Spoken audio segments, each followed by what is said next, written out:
दो मुकाबले और दोनों ही मुकाबले में प्लेयर ऑफ द मैच का अवार्ड प्राप्त करने वाले केएल राहुल ने कैसे हारी बाजी आरसीबी के खिलाफ दिल्ली कैपिटल्स को जिता कर रख दिया और कैसे उस एक ओवर में आरसीबी की टीम जीती हुई बाजी अपने हाथ से गंवाती नजर आई।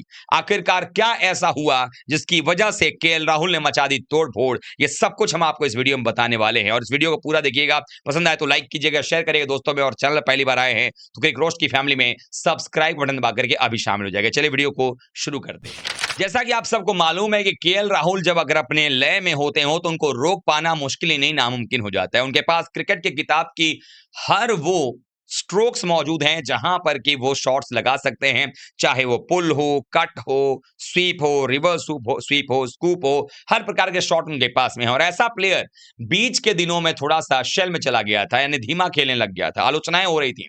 लेकिन जब से वापसी हुई और चैंपियंस ट्रॉफी में जो परफॉर्मेंस उन्होंने किया है और गौतम गंभीर का जब से उनको बैकिंग मिला है, तब से तो ये अलग ही केएल राहुल नजर आ रहे हैं। और लगातार दो मुकाबलों में दो ऐसी पारियां केएल राहुल ने खेल दी जो कि याद रखी जाएगी। पिछले मुकाबले में चेन्नई के खिलाफ उन्होंने 77 रन की इनिंग खेली थी, तो वहीं पर इस मुकाबले के अंदर में 53 गेंदों में 93 रनों की नाबाद पारी खेली, जिता करके लौटे। और ऐसे में देखा जाए तो उन्होंने 6 छक्के भी जड़ दिए पारी के अंदर में, तो वहीं 7 चौके भी केएल राहुल की पारी में रहे। और ये वो स्कोर था जहां पर एक समय 58 पर 4 हो गई थी दिल्ली कैपिटल की टीम 164 के चेज में। रिक्वायर्ड रन रेट एक समय 10 के ऊपर जा चुका था, लगभग 10:30 11 पर पहुंचने वाला था। विकेट एक तरफ से गिर रहे थे, लेकिन केएल राहुल ने अपना हौसला नहीं टूटने दिया। लगातार वो क्रीज पर बने रहे और अंतिम में अपनी टीम को जिता करके लौट आए। और आखिरकार ये जिताना जो है वो टीम के लिए ऐसा पड़ा जहां दिल्ली कैपिटल्स की टीम लगातार ये चौथे मुकाबले में जीत हासिल करते हुए ना सिर्फ 8 अंक लेने वाली वो दूसरी टीम बनी है, बल्कि वो पॉइंट्स टेबल में भी अभी टॉप 2 पे बनी हुई है। नंबर 1 पर जहां गुजरात टाइटंस है 8 अंकों के साथ में, 5 मैच में 4 जीत के साथ। वहीं पर 4 में 4 मैचेस जो है दिल्ली ने जीते हैं। अभी तक एक भी मैच दिल्ली की टीम हारी नहीं है, लेकिन चूंकि नेट रन रेट जो है वो जीटी से नीचे है, इसलिए दिल्ली की टीम दूसरे पायदान पर काबिज है। लेकिन एक बात तय है कि जितने मैचेस लगातार दिल्ली खेल रही है, हर मैच में अपना जलवा दिखा रही है और सामने कोई भी टीम आ रही है सबको परास्त करते हुए ये चली जा रही है। और ये वही टीम है जिसने पहली बार अगर आप देखेंगे तो जाकर के हैदराबाद का भी घमंड तोड़ दिया था। तो ये दिखा रहा है कि केएल राहुल की पारी ने दिल्ली को एक अलग तरीके से संजीवनी बूटी दी और इस सीजन में एक अलग ही अनबिटन साइड जो है वो नजर आ रही, जो कि अभी तक हारी नहीं है। लेकिन क्या ये कहानी इतनी है? दरअसल कहानी इतनी नहीं है। कहानी शुरू होती है आरसीबी के इनिंग से, जहां पर 3 ओवर 3 गेंद में एक समय 60 रन बन गया था और उसके बाद वो टीम कैसे कोलैप्स हो गई, कैसे जो है वो केएल राहुल भी अपनी टीम को हारते हुए बाजी को जिताते नजर आए, किस तरीके से केएल राहुल की टीम जो है वो हारती हुई नजर आ रही थी, डीसी जब चेस कर रही थी, वो सब कुछ दरअसल हुआ ये कि पहले बल्लेबाजी करते हुए आरसीबी की टीम ने शुरुआत बड़ी धुआंधार की, 37 रन बनाकर खेल रहे थे फिल सॉल्ट। टीम का स्कोर था 3 ओवर 3 गेंद के बाद 60 run. Virat Kohli non striker end पर थे, लेकिन एक फंबल होता है, एक मिसअंडरस्टैंडिंग होती है, विपराज निगम का थ्रो आता है विकेट कीपर के पास में, वापस विराट कोहली भेजते हैं वहां पर फिल सॉल्ट को, वापस जाने के क्रम में स्ट्राइकर एंड पर गिर पड़ते हैं फिसल करके सॉल्ट, और फिर जब उठ कर वापस जाते हैं तब तक वापस जाने का समय नहीं होता है। और उनके आउट होने के बाद पडिक्कल भी आए और चले गए, पता नहीं चला, फिर विराट कोहली भी दबाव में चले गए। नतीजा ये हुआ कि जो टीम पहले 21 गेंदों में 60 रन बना चुकी थी 3 ओवर 3 गेंदों में, उसको अगले 60 रन बनाने के लिए 13 ओवर और खेलने पड़े, यानी कि उसको 120 रन 16 ओवर 3 गेंदों में पूरे हुए। भला हो टीम डेविड का, जिन्होंने अंतिम में आकर 20 ओवर में 37 बनाया और टीम का स्कोर 164 पे 61 पहुंचा। अब नतीजा यह था कि भाई सामने वाली टीम के पास टारगेट 160 के ऊपर था, लेकिन 170 के नीचे भी था। अब जवाब ये था कि आपको विकेट लेना था। आरसीबी ने शुरुआत बड़ी अच्छी की, विकेट निकालने शुरू कर दिए, डुप्लेसी साथ मिलाकर चले गए, जैक फ्रेजर मैकगर्व भी निपट गए, अक्षर पटेल आए वो भी ज्यादा कुछ नहीं कर पाए, तो धीरे धीरे विकेट का पतन होता चला जा रहा था। 4 विकेट दिल्ली कैपिटल्स की 58 रन पर गिर गए थे।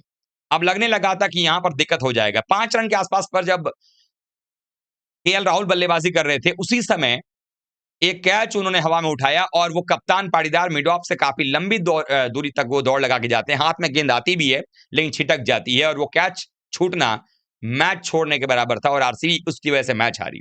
लेकिन वो एक ओवर जिसका मैं जिक्र कर रहा था, जिसकी वजह से ये मैच का पासा पलटा, वो एक ओवर था पारी का 15वां ओवर।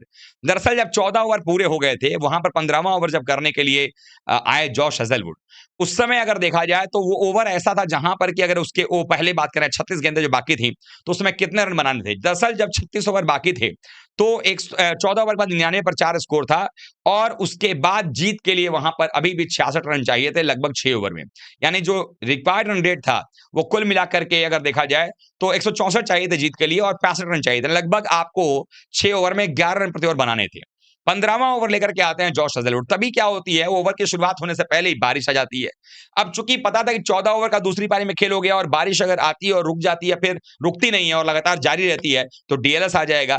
ऐसे में केएल राहुल को थोड़ी जल्दबाजी होती है। केएल राहुल उस ओवर से पहले 39 बॉल में 51 यानी थोड़ी देर पहले जो है उन्होंने अपना 50 पूरा किया होता है। लेकिन 15वें ओवर की पहली गेंद पर जब स्ट्राइक लेते हैं केएल राहुल, उन्होंने चौका मारा, टीम का स्कोर 103 पर चला गया। अब ये था शर्त कि उस ओवर की समाप्ति के बाद यानी कि 15वां ओवर जब खत्म होता, तो डीएलएस रूल के हिसाब से 115 पर 4 होना चाहिए, 4 विकेट गिरा रहता तो 115 होना चाहिए था। केएल राहुल के सर पे भूत सवार, उन्होंने क्या किया, एक और चौका मारा। उसके बाद तीसरे और चौथी गेंद पर 2-2 रन दौड़ के भागे और पांचवी छठी गेंद पर रही सही कसर जो है केएल राहुल ने पूरी कर दी। एक चौका लगाया पांचवी बॉल पर और ओवर का समापन उन्होंने छक्के के साथ कर दिया। उस ओवर में हेजलवुड के 22 रन ठोके केएल राहुल ने और यही वो ओवर था जहां से रही सही उम्मीदें भी वो खत्म हो गई और बचे हुए 5 ओवर में सिर्फ 43 रन बनाने थे, जो कि फिर आसान हो गया केएल राहुल की पारी की मदद से। नतीजा ये हुआ, केएल राहुल 53 गेंदों में 93 बनाकर नाबाद लौटे। वहीं स्टब्स ने भी 38 रनों की शानदार पारी खेली। दोनों के बीच में अगर पार्टनरशिप की बात करें तो कुल मिलाकर 111 रनों की पार्टनरशिप नाबाद हुई और ये 6 विकेट से मुकाबला जीतती हुई नजर आई यहां पर दिल्ली कैपिटल्स की टीम। अब ये देखना होगा कि 2 बैक टू बैक मुकाबलों में प्लेयर ऑफ द मैच का अवार्ड केएल राहुल जीत चुके हैं। एक अलग प्रकार के रूप में नजर आ रहे हैं और जो दिखा रहा है कि केएल राहुल को रोकना और दिल्ली कैपिटल्स को रोकना अब किसी भी आईपीएल टीम के लिए आसान नहीं होने वाला है, क्योंकि इनके पास हर मोड़ के लिए हर तरीके के प्लेयर मौजूद हैं। आप लोगों ने इस पारी को कैसे एंजॉय किया, किस तरीके से देखते हैं, आप कमेंट कर बताइएगा। वीडियो को लाइक कीजिएगा, शेयर कीजिएगा दोस्तों में और चैनल में पहली बार आए हैं तो क्रिक रोस्ट की फैमिली में सब्सक्राइब बटन दबा करके अभी शामिल हो जाइएगा। मिलते हैं एक बार फिर से, तब तक राष्ट्रपति का बहुत बहुत धन्यवाद। थैंक यू सो मच दोस्तों।